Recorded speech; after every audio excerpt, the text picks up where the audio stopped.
এ ভাই এই নৌকায় কেমনে উঠমু রে ভাই? এই নৌকা দিয়ে আমি 3টা মোটরসাইকেল পার করবো, এইটাও কি সম্ভব?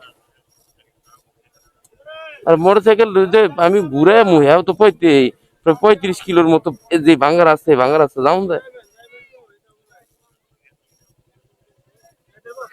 বানিয়ার সঙ্গে তো 35 কিলো রে ভাই। আমার কিট থাকবো?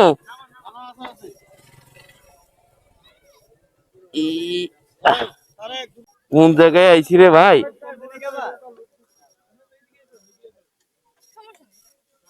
এই গাড়ি স্ট্যান্ড করেন, এক স্ট্যান্ড করে বসে থাকেন। হ্যাঁ রে শুভ মিয়া, আমি আয়লি ঢাকা, বুঝা মনে। শুভ এই গাড়ি লড়াই না, যেমনি সেমনি পুরা থাক করে দেখা দি মনে কি কিসে উঠতে দেওয়া যায়। এই মিয়া কিছু কোন হ্যাঁ তো আমার লাইনে মিয়া, এই যে কোন ঝামেলা ফালাইছে রে ভাই। এই সুমার ওই রাস্তা লুয়ে মিয়া, এরও কই যায়নি রাস্তা যে যেমন যায়। ধর মিয়া খারাপ না গায়ে মাদার আড্ডি ভেঙে গেছে গা। এই আস্তে আস্তে লড়েন না, কিছু লড়েন না।